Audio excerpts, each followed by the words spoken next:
Hello, everyone. Jason Hagholm here, and after a long hiatus, it is finally the return of Jason and the gentleman. And as always, to do this show, I need the gentleman of mixed martial arts, the gentleman Josh Hill, who's back from a long vacation.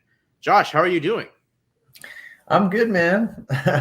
I'm missing my Florida weather and freedom out there. Coming back home to this, but yeah, I'm good, man. It was a good time. How long were you officially in Florida for? Uh, about a month. About Yeah, a month, I would say so. Yeah, so pretty much you missed all of January, which hey, what a month to miss in yeah. Canada after all our snow. And but guess what? You get more snow coming at you this week.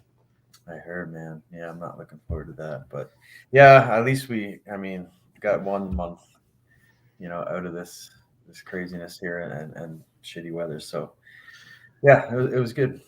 Did you get some training in to stay active Yeah. ahead of potentially getting a fight together in Bellator? Yeah, I train about 5 days a week out there. I trained at two gyms, MMA Masters, with Daniel Valverde is the main coach there, and Carnero. Really good gym, man. It's like towards Miami. A lot Yep. of like smaller weight class guys. Like Colby Covington's out of there. He's one of the big names. But yeah, awesome gym, great people. And the other one was American Combat Gym. Charles McCarthy is the main coach there, and another really good spot. Both of them were awesome, man. Really good training, and yeah, it was a great spot. Yeah, I know very much about MMA Masters. I remember at the start of the pandemic when Titan FC put an event on. That was the gym they ran the show in because you couldn't have an event in an arena or anything like that. So they just used the Oh, gym, really? and it was Oh, one of those really? ones that looked really cool. Yeah, Oh, cool. Yeah, they got a nice cage in there, so yeah, that makes sense. it was also like I think June or late May, early June. So I can only imagine how hot it was in there. Dude, I was like, even the first day I went there, I was like, it was January, right? And just I'm like having trouble breathing. I'm so hot, but you get used to it after a few days. But yeah, I can imagine July, June, it'd be crazy. Well, Josh, there's been a lot that's gone on in the realm of mixed martial arts since we last did our show. The UFC had a year-end show and had two shows already here in 2022. They have a show coming up this weekend, which starts a stretch from February to the end of March without a break in UFC events. So gear up if you like UFC events. You have, your Saturday night's pretty much set, but I think the biggest story coming out of these UFC shows was a couple weeks ago, UFC 270. Francis Ngannou retains the heavyweight title in a very competitive and unique heavyweight championship fight. A fight that I don't think we expected how it played out with how much grappling and wrestling went into it. But I mean, obviously, the more intrigue is the relationship here between Francis Ngannou and Dana White, and whether it be the contract issue and this statement from Francis Ngannou that he was going to his team got a letter that they was going to get sued for talking to Nikisa Badera, who's Jake Paul's one of his managers and former CFO of the UFC, and really just Francis retains the belt. Dana doesn't put it on him. I don't know. What are your take on this whole situation? Because this is really turning into a real messy and interesting situation here early in January. It's kind of just more of the same, with many different people now, and kind of Dana being the common denominator there, right? We've seen this many times. I don't know how many people have come to like almost blows, and social blows, anyways, about fighter pay and treatment and things like that. So we've seen this many times, starting back with like Couture, you know what I mean, Randy. Yeah. But yeah, that's pretty. They send him this paper apparently before Email. the fight too. An Yeah, email, right? as he was on, he stated, Francis Ngannou said he and his team got this email from the UFC. They were going to be sued on his way to the Honda Center in Anaheim. See, man, that is just I don't know. That's pretty low. This is your heavyweight champ, going out there to fight, and you're going to send that at that time, especially, and then not put the belt on him after he won, and a comeback win. and stylistically in a way that nobody ever would have thought, would have happened. It does not look good on Dana. I'll tell you that for sure. It's just, I don't know, man. When you just look at it though, like the amount of money, if the UFC wasn't making the amount they are, then obviously you can't ask for more. But we're seeing what they're making, right? And you've seen the revenue share, which is just horrible, right? What, 18%, I believe it is, for the fighters. So right there just indicates, man, like there's a lot more room to pay fighters more money, and you see it in boxing, and you're seeing it in all the other major sports. So the money's being brought in, but it's not being distributed properly, and that's something that's been going on for a while now. And I think fighters are it's good to see actually a fighter like that sticking up and saying, because you need the champs and the big names to do that, right?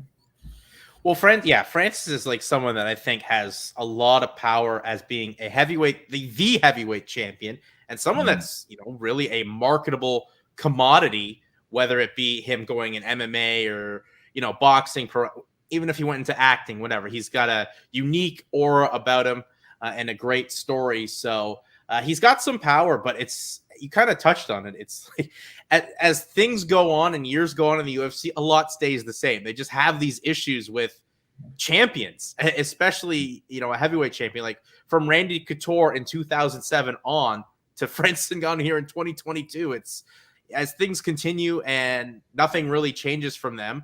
And you just feel like things need to change. Like this is more a issue that keeps getting talked about. And the UFC has also been super public with talking about record-breaking year, best year ever. When you're talking like that, but not willing to up the pay of a fighter who, because that UFC 270 show was in California, we know he made $600,000 when the heavyweights in boxing make $30 million. Like there's really no disparity at all right now. Like I compare it to minimum wage with inflation, and how minimum wage is going up, but it's not going up fast enough to keep up with the cost of living. And it's the same thing with this. I think fighter pay is going up compared to the last 10, 15 years, but they're blowing up here, and the fighter pay is just going like this, and they're just keep climbing, right? So that's where I think it could be more evenly distributed. And when you look at boxing, you look at what Tyson Fury's making, who is equivalent to Francis in boxing. He's in MMA. He's making what, 30 times the amount? Like it's crazy, So I'm not saying they need $30 million either. I'm not saying that, but there can be more money in there. That's for sure. Well, he could definitely be making a couple $1 million. Yeah. That's especially when you can afford. You can afford to pay that and not hurt your pocketbook at the tail end of each and every night, is what the UFC's do. I don't know. It's just everything Francis kind of said was very eye-opening in an interview that he gave last week. I don't know. It really puts negative light on the UFC, but yet it's still the promotion that everyone wants to be in. And I don't know, I just feel like things need to find a way to change in the sport. Yeah, and the more shows that continue to grow and get bigger and pay more, like Bellator, like PFL, like ONE, that's good for the fighters, because it's going to put more pressure on the UFC as well, because eventually fighters will kind of, well, I don't know, hopefully they do anyway, they kind of smarten up and be like, yeah, the UFC is great to go to, and it is the best organization, as far as being known and whatnot, and being the three big letters, right? But it comes a point where it's like, hey, do you want to make a living and make money at this, and try to make a career out of it, or do you just want to get to the UFC and then make not great money and hopefully stick around, and try to, you're not gonna, there's very small amount of McGregors, only one of them that can make that kind of money, and I think everybody has that dream of being the next McGregor, and that's cool to have those aspirations, but realistically, I don't even know what the average pay is in the UFC. Probably a year, 70 grand a year, maybe. Yeah, I think you'd have to be a high-end fighter.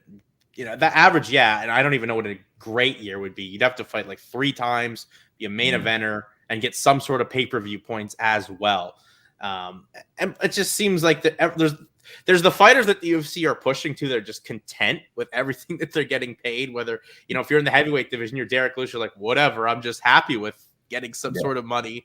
And then there's the fighters that kind of realize their value and how special they are, like a Francis Ngannou, or Israel Adesanya's got a contract that's going to come to an end by the end of this year. So that's another interesting story to look at. But I don't know, there's Francis' side, and then there's like someone like Jake Paul who keeps shining light on this issue. And as much as we, have talked about maybe Jake Paul kind of cringy, but I keep, turning around and getting a little admiration for him because he's willing to fight for fighters. And I don't think anyone saw what Jake Paul was getting into boxing. Him fighting for the value of MMA fighters for not only, in the UFC, but for years to come. I don't think anyone had that on their bingo card. No, I definitely did not either. But yeah, you said it. I'm liking the guy more and more. And, he's used his fame in the YouTube world. He's an athlete, obviously. And he, was disciplined and he's training hard and he's becoming a better and better boxer every time we see him. Do I think he's a world-class boxer? No. Is he getting better every time he gets in there? Yes. And he's getting more confidence, but he's doing now the right things and sticking out for fighters, man, and trying to raise that fighter pay. He's calling it out. He's doing it, like that music video that he put out. I don't know if you saw that, but man, it was pretty funny. I was dying laughing. Just cringy for sure, but like he did call out a lot of truthful things as far as fighter pay and whatnot. So yeah, man, that's good. Like I said, I always side with the fighters. So anytime somebody tries to, get more for the fighters, especially when it's warranted, I'm all for it.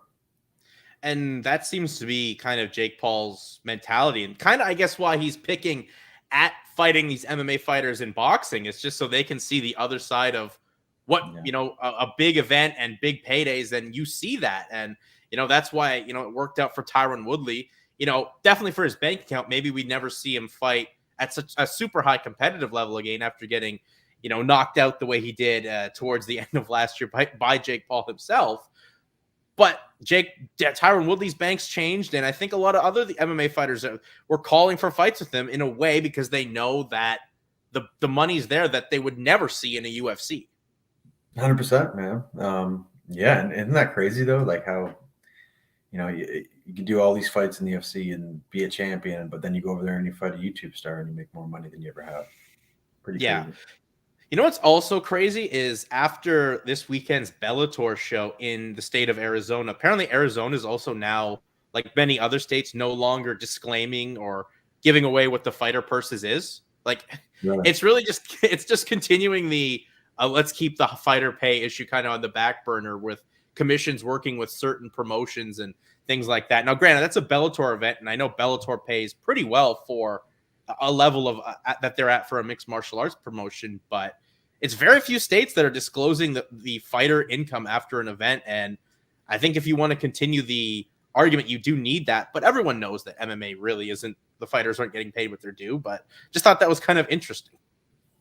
Yeah, I don't know how I feel about that because it's like I would like to see it just for as a standpoint to see if they're being underpaid and whatnot. But it's also like, do you have your salary posted online? You know what I mean? So it's kind of like, is there a little bit of privacy there that, you know what I mean? So I don't know. I can see it on both ends there, really, I can see it on both ends, but I don't know.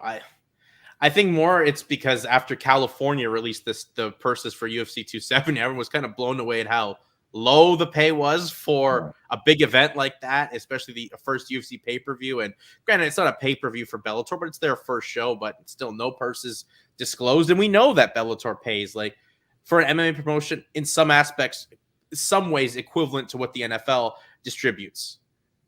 Yeah. But I mean, yeah, I would like to see it just as far as fighters' sake and see. But yeah, they pay. I think their revenue share was like it 30, 46% or something like that. Was it that high? Yeah. It was pretty high. It was nearly 50%. Right, 46. Yeah, I think you're right. 46. That sounds right. So there you go, man. Like, that's where UFC needs to be, or at least close to that, just to, and UFC is a bigger promotion than the Bellator. Bellator is growing and adding more and getting bigger every year, but it's still, it's many years behind UFC. Just UFC started in 2003, and I think Bellator was like 2008 or something like that. So, yeah, the money's there. Let's pay the fighters a bit more, man. The money for sure is there, especially, UFC signs a records deal with ESPN for them to be the exclusive distributor. They've bumped the pay-per-view prices in the States to $75 a pay-per-view. So you're going to be spending the most you've ever spent on a UFC pay-per-view throughout this year. Like, that's the equivalent of like a boxing pay-per-view pretty much, which, I mean, some of those shows, whatever, but boxing's kind of always been at that little high standard, and UFC their whole goal was always to be kind of low so you could get a bunch of friends together and watch. And now they've just seen the value of the dollar more than, the value of the customer, I guess. Yeah, $80, man. That's great. That's nuts, man. I would never pay for that, man. It would be different if, like, okay, we knew that uptick in sales was going to fighters, but is it right? Probably not. It's not. It's going just to UFC and ESPN. Yeah. So there you go. It's like, why am I paying more? It's greed, man. It's also like such a system. You have to in the States, you have to subscribe to ESPN Plus, and you have to buy the pay-per-view separately. So it's like you're paying double to watch a pay-per-view every month for the UFC. Wow. See, that's what we talked about before. Like, I like what like the WWE network does, or whatever it's called, because you buy it for whatever much it is a month, and you get every pay-per-view, you get the WrestleMania, you get everything, right? So, and all old stuff. So that's how it should be. If you subscribe to like the Fight Pass, you should get every pay-per-view. Well, UFC, at least the pay-per-view prices in Canada, they stayed the same. They're still $65. A little pricey still, but not another extra $10 what they are in the United States. But as well, Josh, this past week, we had another promotion, a Russian promotion, make their U.S. debut, and that's Eagle FC, their first show in the U.S., and they plan to be hosting a host of shows here in North America and in the U.S., especially in now their home base in Miami, Florida. I don't know if you got to see the show at all, Josh, but I don't know. I thought it was a pretty interesting show. Some names from the past. Obviously, Rashad Evans made his MMA return and picked up his first win in an MMA fight since 2013 over Gabriel Checo. And I don't know. What do you think about Eagle FC being a promotion here in North America? I didn't get to see. I just watched some of the highlights afterwards. Yeah, I mean, that's great. If it's another promotion, run by Khabib. That is, I don't know what the pay's like. I'm not sure. But yeah, I don't know what that is either. Karatanov, Rashad, Spong. These are some names, and the Cody Gibson and Ray Borg. That was another one that I was really interested in watching. Yeah, if it's another promotion that is willing to let fighters work and pay pretty decent, hopefully, then yeah, man, I'm all for it. The only concern I have, because I'm with you, more promotions the better. And, they're on a service that is pretty much catered to just Eagle FC, and it's free. All you got to do is create an account, and you can watch every show they've had and on demand. You don't need to pay any money, which is really a benefit here in today's day and age. But there's a lot of those dominance MMA guys on the show, and there's a lot of that kind of matchmaking going on where it seems like trying to, you don't want to say fights. Yes, Ali's guys. So yeah. I know that's the only downside of these shows, I think, where so much is done with the manager dealing with the promotion. Is he the matchmaker like he was in World Series? I believe he is. Of course he is, right? Yeah, that's not cool. I mean, because I remember fighting for World Series and talking to him, and then he was managing Marlon. It's just like, man, give me somebody else to talk to about this. You know what I mean? So it can be shady. I understand if you have connections with the promotion and trying to build your guys up, if that's what you're doing, and trying to build them up, but depending how it, like if they have a guy that's like 8-0 and they bring in a guy that's 3-12 and they just kind of feed him, then yeah, you're going to see some red flags there. But if you're giving your guys some not absolute bums, but decent fights to for them to kind of grow, then I mean a lot of promotions do that, and if you're one of the fighters that is involved in it, then you're lucky to kind of have a base to grow on. In some aspects, I'd rather have that scenario than my manager matchmaking fights. It just looks just so bad. Like you're just putting someone up there to benefit them in the long run. Like the matchups were very favorable in some of those aspects where you're not hoping, if you're Ali, you're obviously thinking, there's no way this upset's going to happen. And one, it's also apparently illegal for that to be a thing in the state of Florida, that no manager should be involved in any matchmaking, but somehow, here we are, we had a show and we're going to have many more shows like that. So I don't know. I think it hurts the credibility of what the promotion can do and make, stars or anything like that, because it's really just there to put some shine on those dominance MMA guys. I'm great for the opportunity that there's another place, but there's a catch-22 with it. Yeah, I hear that. And I mean, look at Ali, man. That guy's had a long history of snakiness, I mean? So yeah, I don't think a manager should be a matchmaker, or if you're gonna do one or the other. Or if you're gonna be involved, at least to have somebody else there to, like, when you have your guys, when it involves your guys specifically, then have somebody else deal with it, you know what I mean? And if it's none of your guys you're managing, then you can be the matchmaker, fine. But there should be somebody else kind of in there as well. Yeah, one hat only really should be involved. But I don't know. That's the only thing that I just don't like about it. I'm happy to see some guys get some opportunities, especially back in the States. Like you said, like that Ray Borg, Cody Gibson fight was one that was really good. And, Cody Gibson had a nice little run going into that fight with a win over John Dodson. Karatanov, Spong. I mean, that was at least an interesting heavyweight fight. And it's great that Rashad Evans got a win. But, I don't know how much I need to continue to see Rashad Evans fight. I mean, he looked fine in that fight, was able to get the win against Gabriel Checo by a unanimous decision. And they have another show coming up, I believe in March. But Kevin Lee, who is one of their big acquisitions, as him being a free agent, against Diego Sanchez, who I don't even know if I want to see Diego Sanchez have a fight, but here we are coming up in a month's time or so. Diego Sanchez versus Kevin Lee. Yeah, man. That's not a that's not a fair fight, even, man. I don't know. I'm hoping they're paying Diego some good dough, because this is maybe a Diego 10 years ago. I'd be like, okay, but just from what I've seen of him, he just looks older and slower and been in so many wars, so much miles on him. And Kevin Lee's, man, he's good, So yeah, that one I don't think it'll play out very well. Plus, Diego was on like a ventilator with COVID, like not that long ago. So like, how good can you even be at that point in time?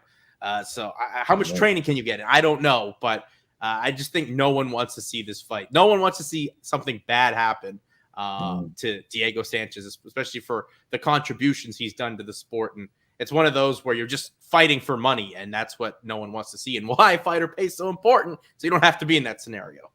Yeah, exactly. You're exactly right. Well, as we wind down that Eagle FC talk, and it's, as we said, there's some good and bad with it. There was some fights this past weekend without a UFC card, and one of them, Josh, was the first show for Bellator in 2022, Bellator 273, where we were headlined by Ryan Bader versus Valentin Moldavsky to unify the Bellator heavyweight championships. And I thought this was a very, competitive fight. Bader got his striking off very early, hurt and wobbled Moldavsky, but that, Russian Sambo style wrestling was just, I thought, a big benefactor. And it came down to the final round, and I thought Moldavsky did enough to win, honestly. Bader got the decision, and good for Bader. He wins, he retains, and now will fight Czech Congo in May in France, which will be, I think, Bellator's second show in the country of France against a pioneer of MMA in the country of France. But I just thought Moldavsky did enough to win on the wrestling, and I just think there's some consistency issues overall in scoring fights. But I'll let you have your thought. What did you think of the main event, Josh? I thought it was good. I was entertained by it. I thought it was a back and forth fight. Pretty even, man. Both guys matched up pretty well, and it was a good heavyweight fight. You saw a lot of wrestling, a lot of good wrestling too. Mm-hmm. Defensive and offensive, a lot of good transitions and scrambles and things like that. I thought it was great, and I scored the fight it came down I had a 2-2 going in the fifth. Me too. And I scored it for Bader. I think Moldavsky, he was trying to, wrestle a lot in the fifth round, but I think Bader defended well, and he was landing way more strikes and was more active, and he was doing more damage. It was very close, yeah, but I think they got it right. This is where I have the problem with the 10-8 system 10-9 system in MMA. The weekend before, Francis Ngannou, Suragan, same situation, even going into the fifth round. Gon gets a takedown, goes for a heel hook, and doesn't get it, but Francis Ngannou then reverses and just lays on him. Doesn't really do any damage, lays on him, wins a decision.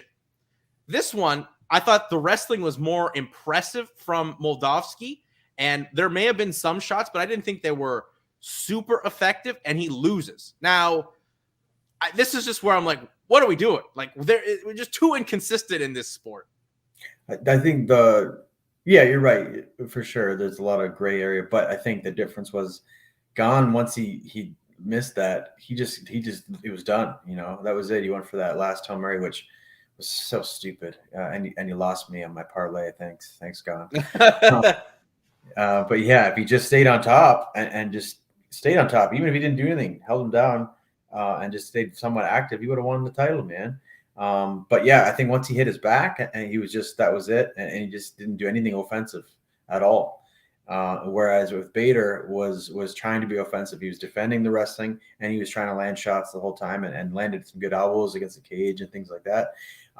So I think that's where the difference. It was, there was more defensive action from Bader, and he was trying to be offensive as well. And I think that's where the difference was. Yeah, I don't know. I just think, even though, sure, Gon went for a heel hook and didn't get it, it was the most effective moment of the fifth round. He was active, looking for a submission.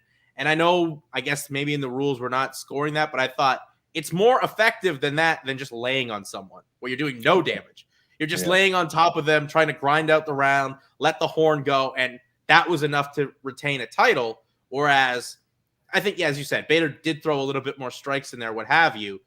But I thought Moldavsky kind of did the same thing as Ngannou, but doesn't win. It's just where I think the 10-8 system or 10-9 system doesn't work in MMA. Yeah, I agree with that. And I think because it was the amount of time that Francis just it was like 3 minutes or whatever it was. Where I guess if it was just a minute, it probably wouldn't have won him it. But I guess the time of just being in control, even though nothing's happening, then you get those points, I guess, and they accumulate it to enough to beat a heel hook attempt. Yeah, I guess so. But I just think I'd like a little bit more 1 round, clarity. 10 minutes. That's it. Oh, score the fight as a whole, like they do in Japan. Like score everything, compute into one instead of each section by section. I think that would be the better way overall. But we're stuck with this 10-9 must system in MMA. That has just been a nightmare, really, all around with the use of it. But as you said, that was a very good fight in terms of the wrestling. Was very impressed with Bader to get that second win in the fourth round, to use his wrestling and put Moldavsky on his back, where it was Moldavsky really in the middle frames from rounds pretty much the end of round 1 through 3 was him just using his wrestling and totally ragdolling Bader. Yeah, 100%. And he's very agile, heavyweight. Moves pretty well. And Bader too. Bader's like just explosive athlete, right? So yeah, it was good, man. I liked it. I was entertained, and I'm Team Fedor guy. So it's kind of cool. The whole now he's fought 3 of them, So, but yeah, good for Bader. I like Bader. I've always been a fan. So it's good to see. Well, Bader sent the crowd home in his adopted hometown of Phoenix, Arizona, happy. And obviously they announced Czech Congo for March in France. And May, May, excuse me. Yeah, May. But yeah, I'm fine with the fight. And I understand the logic behind it with, having a Frenchman main event in France. But I really thought, if you're going to keep Fedor around, let him have one more fight with Bader, especially how close that was. Why not just have, Fedor have a retirement fight against the guy where he wants some revenge too after getting dusted in like 30 seconds when they fought in 2018. Yeah, I could see that too. I don't know. I guess Bader has one fight left, Fedor has one fight left. So that I mean, he still could have gave him if he had won the title, and then he could retire and be vacant again.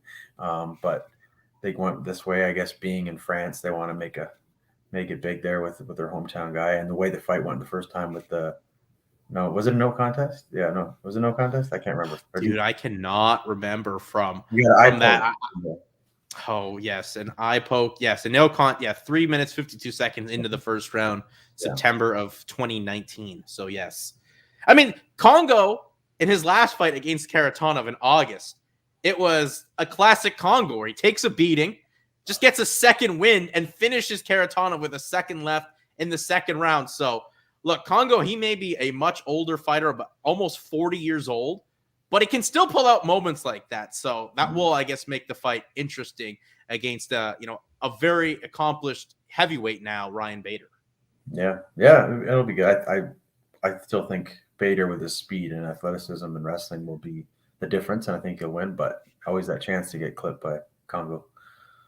I 100% agree. I think if you're laying money down early here now at the end of January before May, you'd lay it on Ryan Bader. But the co-main event saw very close split decision. Benson Henderson, another native of Arizona, get a split decision victory over Khabib's protege in Islam Mamedov.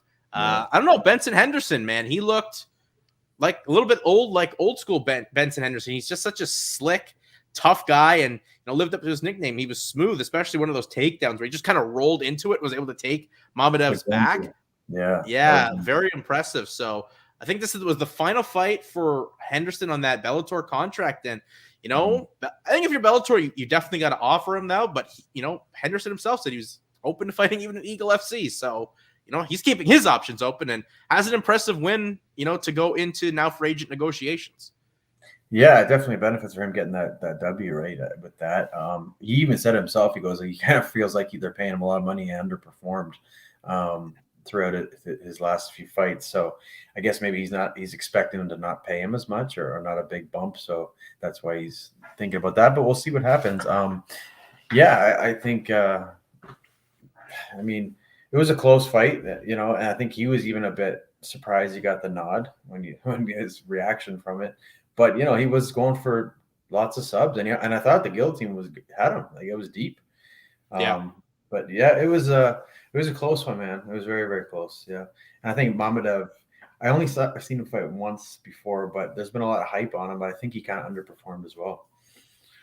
Yeah, second fight for him in Bellator, and that was the first one was a split decision win against Brett Primus, and then this one a split decision loss. So proving why you never want to leave it up to the judges. And I think if everyone thought, a Khabib prospect, he's going to just take you down, wear you out, or either for sure get a unanimous decision or ground and pound submission along the ways. But yeah, I would agree that I think Mamedov definitely underperformed and will probably go back to the drawing board a little bit and get probably a talking to with Khabib after the fact, because I never seen Khabib look so angry and upset in the corner in that fight.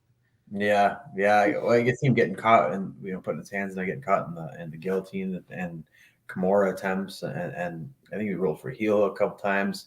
He was active though on his back. Henson, I thought Mamedov would kind of stifle him a bit more on the ground and just kind of pound away and make him just carry his weight and take a beating. But Henderson was surprising me. There was the unfortunate technical decision in the Henry Corrales Aiden Lee fight due to the unintentional eye poke. So that was very unfortunate. And they hopefully probably just rematch those two right after the fact of It the was unfortunate eye 2.5 poke. rounds in, and I think it was just going to continue to go that way. And I think Henry would have won the decision anyway.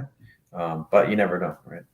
Yeah, exactly. You never know. I felt bad for Aiden Lee, but I think, Henry. I mean, it's hard. Sorry, it's hard to tell. No, Like when somebody cut like with eyes, it's hard to know. Like if something just go like that, maybe it might cut your cornea or retina or whatever and cause severe. But he looked like he was milking it pretty good, man. He wouldn't sit still. He kept like going. Like it's just like, dude, like, do you want to fight or not? Like if you can't see, you can't see.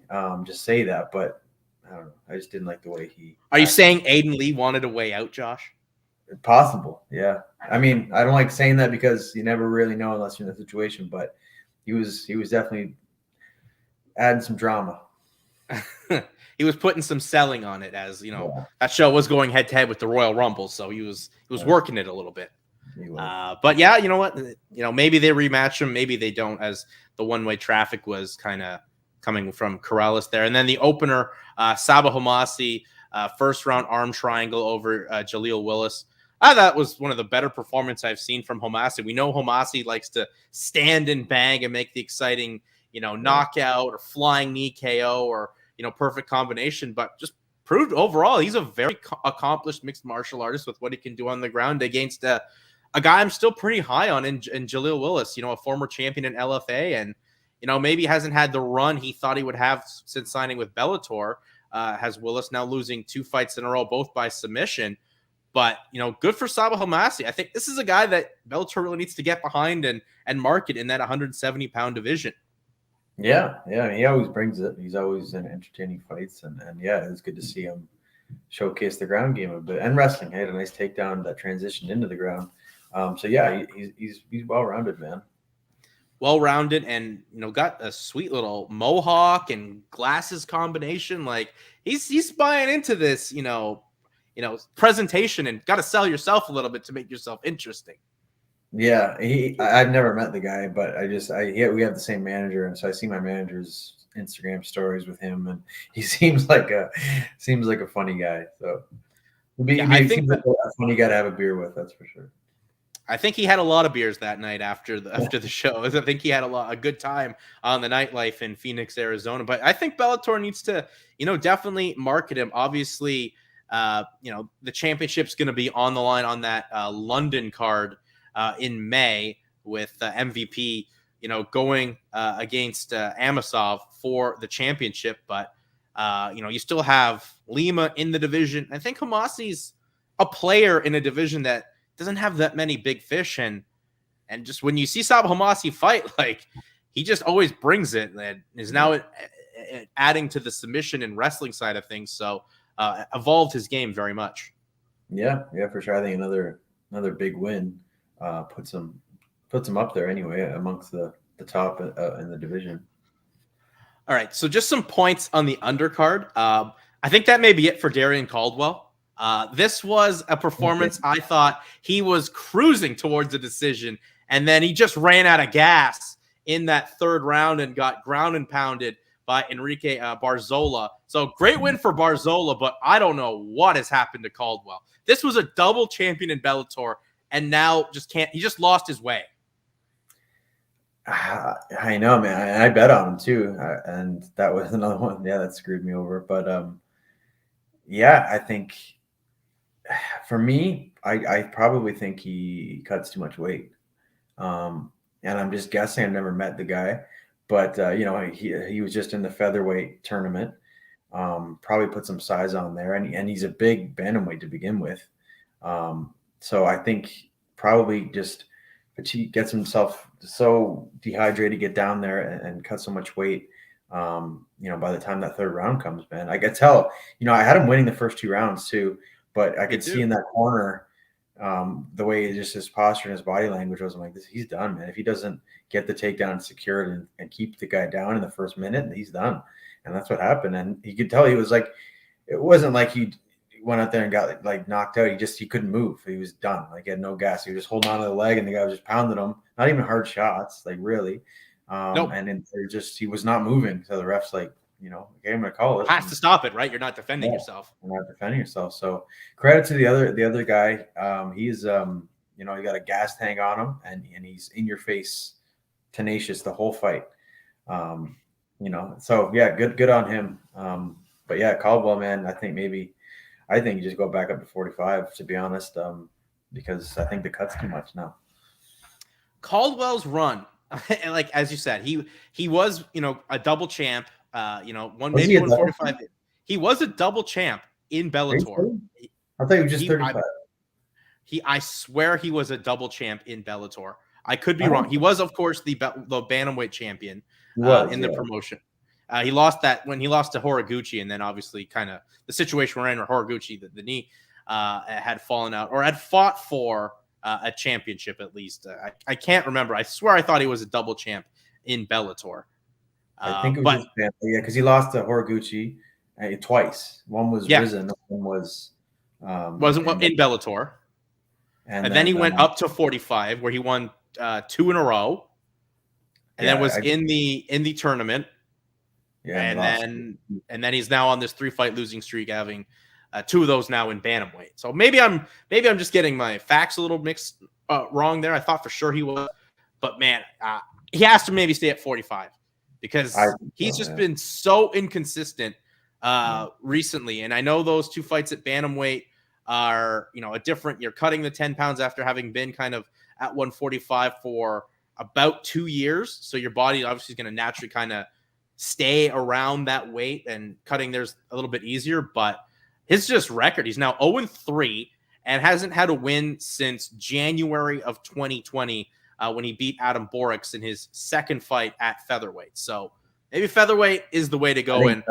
Yeah, Adam Borics, man, that's a big win too. And your only loss of featherweights to the champion McKee now. McKee, right? So it's like I don't know. I just think he'd probably be better suited to go back up. I think it's just too much of a weight cut.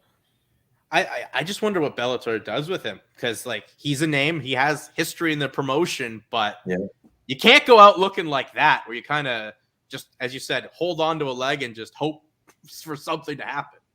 Yeah, and even his fight before with Higo. The rematch. He took Higo down a lot, but didn't do anything at all. And Higo just kind of just peppering him from the bottom and out from the bottom the whole time. And the judges actually scored it for Higo because he was more active and trying to do damage and finish. And Caldwell just literally just wrestled. So that, I don't know, man. I think he probably, for me, I would just say, I think 35 is too much for you. You're worried too much about your gas tank. And then once you worry about it, then it happens. And you run out of gas. So I think 45 is a better suit for him. Well, we shall see if Darrion Caldwell stays full-time at 145 or what his next case scenario is. Another point on the undercard, Chris Gonzalez, huge bounce-back win for him with that 36-second KO over Syed Awad, who's like, that's just nothing to sneeze at, especially about what Syed Awad's done in Bellator. So the prospect, the hype continues to fall back on Chris Gonzalez, especially. Look, you lost a tough fight back in July to Goto Yamauchi, excuse me. But, you learn from that and you just come out and you blitz your opponent and get it done in under a minute. Can't say enough good things about Chris Gonzalez. Yeah, man, Chris is awesome. He's a good dude. Treatment him at Alpha Mile, and the biggest thing, I mean, he's a well-rounded fighter, but the biggest thing is Chris is, he's known for his wrestling. He's probably one of the best wrestlers in the room, and then comes out and gets the nice, head kick knockout. And yeah, man, his striking's evolved, and I think it was just more of the confidence to throw it. And I think this will even, obviously, it's going to boost his confidence even more with the striking, because he can always wrestle. But yeah, so I think it's you'll see big things for him. Yeah, I'm excited to see where Chris Gonzalez goes next, because I think the competition went up with the Yamauchi fight. Sure, it didn't go his way, but he still got a tough guy, proved his point, and I think you got to keep rising Chris Gonzalez in this lightweight. Lightweight's a good division too. There's a lot of good guys there for him to fight. So I think if he's not in there yet, he'll be probably in the top 10. Yeah, for sure. Dalton Rasta, he did what he had to do, pretty much just out-wrestled, outworked Dwayne Johnson, not The Rock, but Dwayne Johnson. And you know what? While maybe it wasn't the most sexy performance from Dalton Rasta, at least had a name to call out. He wants to fight Mike Shipman next. So I give him credit for that, as he's kind of has vision of where he wants to take his career, other than like, hey, who do you want to fight next? I don't know. Like, no, sometimes you gotta have someone like that. Yeah, no, for sure. And yeah, he's a guy that, guy looks like he's like an action figure, like jacked, you know what I mean? And Yeah. has the skills proven that to back it up. So he's another, I think, big prospect for them. Yeah, Dalton Rasta was fresh off some appearances on AEW Dynamite and comes out and got a big unanimous decision win. And last point on the undercard, the opener, felt bad for Ben Parrish, a guy that looked like Bellator really could have marketed after his huge upset win last time out that he fought for Bellator in his debut over Christian Edwards, like a 38-second KO. And, he was fighting, doesn't have a contract with Bellator, and I was kind of surprised, especially with a little bit of the press going into this card, was Ben Parrish. But I don't know if maybe he'll get another opportunity to get one, but his opponent, Sullivan Cauley, a, prospect or prodigy with Ryan Bader. Well, Bader, he looked like a young Ryan Bader. He used his wrestling and just grounded and pounded out the big tuna. Yeah. He looked a lot like Bader, to be honest. And yeah, I think you're just the better wrestler and the better athlete. And that's what won him the fight, man. And it sucks for that Parrish. Yeah, I felt bad for Parrish, but we shall see what comes next for Big Tuna. And then Bellator, they don't have a show until February 19th, where Neiman Gracie takes on Logan Storley in the main event at your favorite place, Mohegan Sun. So, that's a very interesting fight at welterweight for Bellator. And as you were talking about, lightweight, very deep division. I was happy to see Bellator resign Georgi Karahanian, a guy that's been there since like the Bjorn Rebney tournament days. So nice to see him still stick around with Bellator.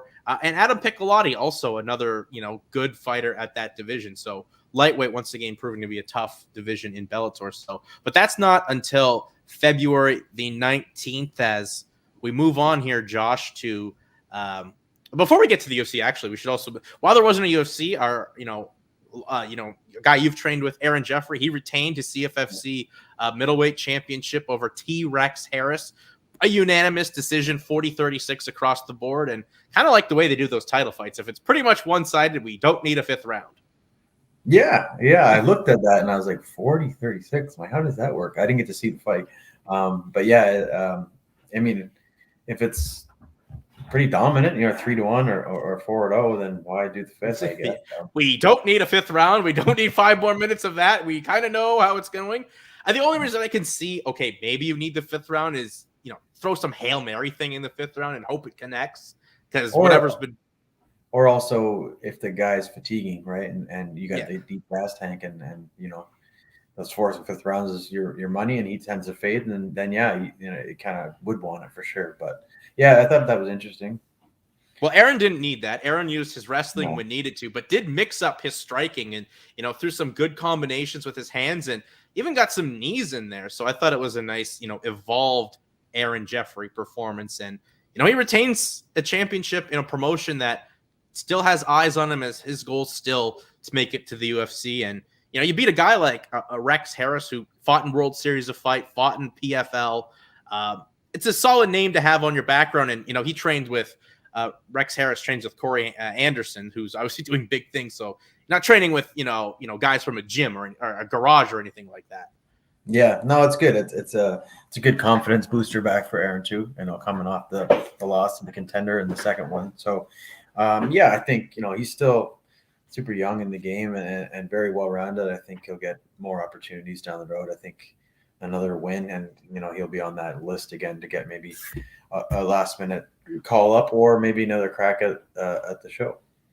Yeah, exactly. I think, and as well, you're a champion in a promotion like CFFC, which is like a top North American regional promotion, only bodes well for, positive things continuing here in 2022. But now as we move on to this UFC show, Josh, as I said, the start of a long journey of UFC events from now until March 26th, where that March 26th show will be in Columbus, Ohio. So goodbye Apex, as they're trying to get back out on the road for these non-pay-per-view shows. So Columbus will be the first one in the US, but we're still at the Apex right now with a very interesting fight at middleweight in Jack Hermansson, Sean Strickland.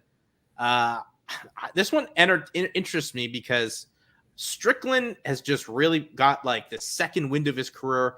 He can, outstrike you, hurt you, grind out a decision, or he can just flat out finish you. And Hermansson with his, grappling, wrestling, but underrated power Hermansson has. So I think that's going to be a unique main event and a very important main event in the middleweight division with the title fight the following week. Yeah.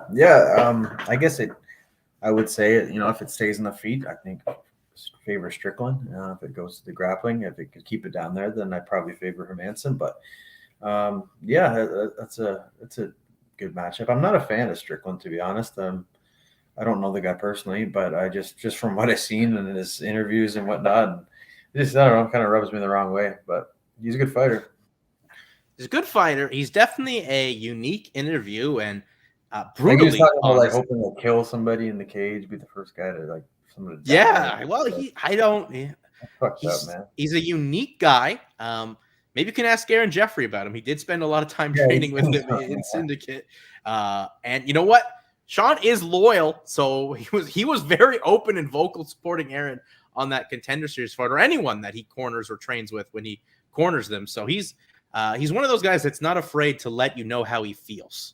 No, and I like that. I appreciate that. I just heard that interview, and I was like, why would this guy say that kind of shit? I mean, I don't know. You could hate your opponent all you want, or you can talk about trying to beat the shit out of this guy or whatever. But when people say I'm going to kill this guy, they don't actually mean I'm trying to kill this man in the cage to be the first one to die in the UFC. You know what I mean? It's I don't know. I just think that's a little bit much and kind of stupid. Well, I think Sean Strickland, this is a guy that's overcome a lot in his life personally. He had a serious motorcycle accident. He had a rough childhood and rough upbringing.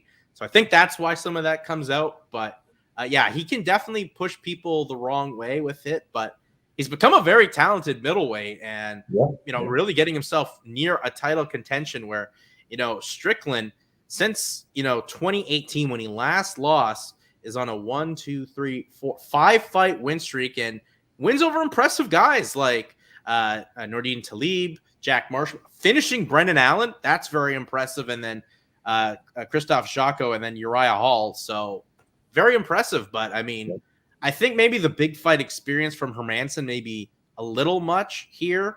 He had a decision win over Edmund Shabazian, fought a real tough fight with Marvin Vettori. I think he just ran out of gas towards the end. And, Vettori is just so durable and always got to look out for those heel hooks like Kelvin Gastelum had to feel the wrath of from Hermansson. Yeah, man. Like I said, if it gets on the feet and it stays there, I'd probably favor Strickland. But if he can make it a wrestling match and grind him out and get him down, and probably favor Hermansson on the ground. But so to see how it plays out, I don't know. If I had to pick one, I'd probably go Strickland. Okay, so I would go Hermansson. I just think his big fight experience may be a little bit too much, and just how tricky he is. And he's a pretty big middleweight too. He's really tall and has a solid frame as well. 6'1", but I feel like he just looks more imposing in the cage after the fact.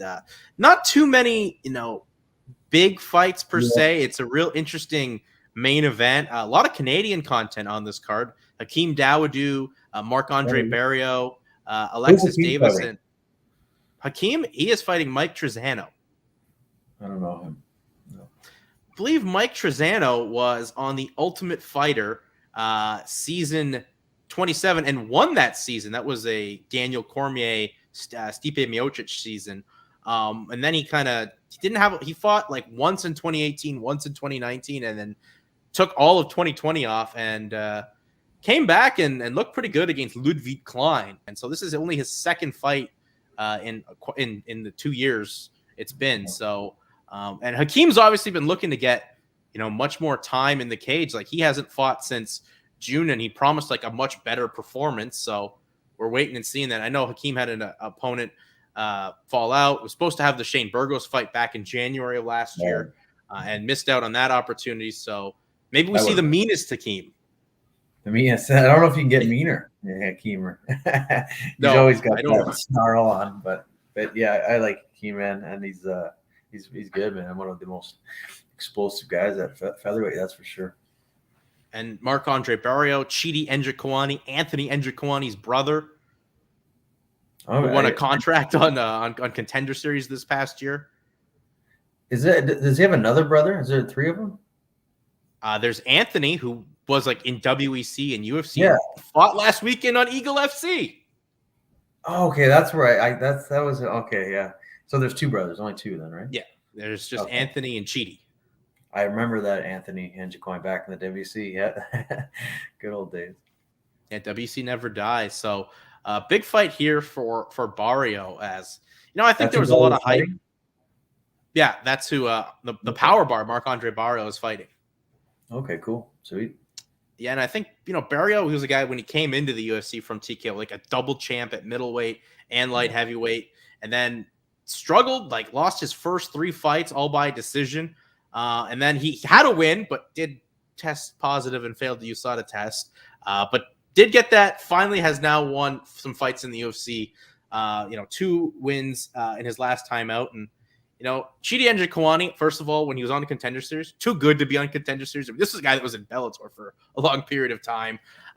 Whatever, he went through the gamut. He got the cheese, and now will fight the power bar this upcoming weekend. So I think if Chidi can find a way to stuff some takedowns from Barrio and keep it on the feet, he should be good. But, that's Marc-Andre Barrio's game, is just using the takedowns. Yeah, great. Push in against the cage and take you down off there, a lot of grind. But yeah, that's a good one to see. It is a very good one. I mean, like I said, there's a lot of good, prospects and guys trying to come up here. No real superstars other than what's in the main event, though. There is if you watch the season of The Ultimate Fighter, the actual Ultimate Fighter finale fight is happening here as Trishan Gore is taking on Brian Battle, who ended up winning the middleweight tournament, but it was supposed to be Trishan Gore, who unfortunately had to pull out due to an injury. So, Ultimate Fighter finale? Yeah, from this past season. This was supposed to be it, but then Trishan Gore got hurt, had to pull out, and now he's finally healthy enough to be back. Okay, the one with the bantamweights and the middleweights. The one with Brian Ortega and Volkanovski coaching. Okay. That I'm sure only me and like 3 other people watched. They keep doing it though. The show keeps kicking on. Yeah, apparently they're doing it with Amanda Nunes and Juliana Pena. Yeah, it's another one that I won't watch. Yeah, we didn't get your thoughts on Juliana Pena coming through. Oh yeah. I mean, good for Juliana, man. Juliana, she's very tenacious. She has grit and toughness, and she just keeps coming. Did I think she matched up skill set with Nunes anywhere? No, not at all. And I still don't think that. I still think Nunes is the better fighter everywhere. But I don't know, man. Nunes, like, she came out in the first round. You could tell, like, it looked like she was just kind of like toying with her, to be honest. And then she got lured in a brawl and literally just threw away all skill and fight IQ. And it looked like she was back in the, like, I don't know, amateur days, just swinging like crazy, and it was I don't know what happened. You just lost everything, and then you gassed, because of that, because you fought like that. And Juliana can fight like that. That's what she does, and the longer it goes like that, the better for her. So, but right after, like, she clipped her a few times, and they started to keep brawling. I'm like, she's done. I think she's gonna gas out, and it happened. And then you could tell the choke, like, she tapped right away. Like, it was just, I'm out of here. It was like the weirdest stoppage to a championship fight ever. It was like the arm went under the neck. It was over, but like the ref didn't really signal, and she just got up like, "Are we done? We're done." It's over. It was so bizarre. Juliana Pena came through for me though. I picked her to win that fight. I felt all the stuff she was saying, it wasn't one of those putting on. It was, she literally believed she could beat her, and she had some cases. Like, Nunes hadn't been down at that weight class in forever, and maybe that was a factor on it as well. And well, sometimes when you believe, you achieve, and that's exactly what Pena did. So apparently we're going to have the rematch. I mean, why not? I mean, Nunes is a big name for them, and a full time spending some time at this 135 be interesting. But another season of Ultimate Fighter with them, I don't know how that's going to go. Yeah, I don't know. I don't see it being a big ratings hit, but that's me. At least you don't have to spend time. They don't have to spend time in the house with Juliana Pena like you did. Yeah. I mean, I'm not going to shit talk her. She was annoying to live with, but good for her, and I'm happy for her, and she's done well, and she's kind of resurged her career after she got a bad injury. I remember a while ago. She had a complete tear of her knee, like every ligament just destroyed. Yeah. So good for her, man. Good for her. Well, good for us that we're back doing the show, Josh. Obviously, a month in the sun for you was nice. Nice time to get away. But it's back to work for you. Obviously, putting in the effort and hoping, I guess, to get a fight coming up soon. Yeah, ideally, I was hoping for March, but I think nothing's said or talked about yet. But I think in April, most likely. Been hearing rumors down the line that I think the Grand Prix is going to be in April, I believe. Okay. So unfortunately, I'm still awaiting a new contract. I'm still a free agent technically. Oh. Yeah. So we'll see what Josh Hill to Eagle FC. Yeah. No, I'm talking to with my manager. Like, Bellator 100% wants to re-sign me. So we're just kind of waiting to see what happens. So. Well, hopefully, things go well and the negotiations are what you want them to be. But yeah, there's nothing set on the schedule yet for Bellator in April. If that is when they're going to do the tournament, that would make sense for it to start. Then they have 2 shows for March. They have shows for May. Nothing for April. Feel like they got to have something in the month of April to go on. So hopefully things, with that tournament continue because you're the alternate. You kind of would like to sneak into that, Grand Prix. Absolutely, man. So we'll see. If I don't, there's one of 2 things. They're either going to bring me down as the alternate and I got to have to weigh in and just hope to fight, which, I'll do. It's not ideal. I want to fight, but, or they'll put me on that card against somebody else. And if something happens, they can take my fight off and slide me in, right? So that's what I would like, right? I want to stay active, man. I'm not 25 and just starting out and have lots of time. I want to get in there and then get as many. I want 3 fights this year, ideally. So, all right. Well, that's the goal. Hopefully, you get to complete that and have those 3 fights. And last thing before I let you go, Josh. Obviously, Saturday busy. Bellator. There was a bare knuckle show. Eagle FC earlier in the week. Did you catch any of the Royal Rumble? Dude, I didn't. I was watching Bellator the whole night, and then I actually forgot about it until the Friday. I'm like, the Royal Rumble's on, but I didn't see anything. I seen Ronda came back and won the women's. I know nothing about the men's though. I don't know if I want to ask. I might watch it and just kind of be whatever. Tell me who won. Well, Brock Lesnar, he won. He won the Rumble, and I'm probably saving you because this was the most boring men's Royal Rumble in the history of Royal Rumbles. Just really? No intrigue, no surprise, no nothing. Just everyone that was on the roster came in, came out. No even real big reaction for anyone. Not even Brock. It was kind of expected.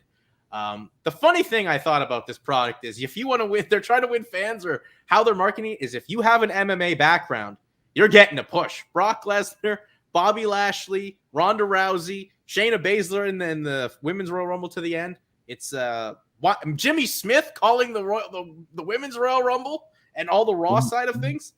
Really? The voice of Bellator, or former voice of Bellator, but now he's the lead play-by-play guy for Monday Night Raw. Oh wow! That's disappointing, man. Because that Royal Rumble was always my favorite event to watch of the year. It's just boring. Nothing really. If you watch the Women's Rumble, I think you may enjoy that a little bit more. The one thing to watch for sure is the Lashley Lesnar match, and maybe not so much the match, but the video that they put beforehand. It was like this was for the UFC heavyweight title, not the WWE. Like it was so well done, so authentic and true to like their backgrounds and how similar they were. It was very well done. It was one of the best videos I've seen WWE put together for a main match on a pay-per-view. Cool. Yeah, I could check that one out for sure. And I guess you don't have to really need to plug in because there's a pay-per-view per se in February. Premium event is what they're calling them now. But nothing in the States until WrestleMania. So 2 nights, Saturday, Sunday, the beginning of April. Is that what they're doing, the 2 nights again? Yeah. All right. Yeah, I'm not sure how I feel about the 2 nights. I kind of over the 2 nights. Like I got it in the COVID times, but not now. We don't. Yeah, I guess nobody wants to sit down for 7 hours and watch. Here's the thought: just don't make the show 7 hours. Just make it 4 hours and make it the best of the stuff. Like you control your destiny with this stuff. True. Yeah. It should be 3, 4 tops, man. Nobody wants to sit down for.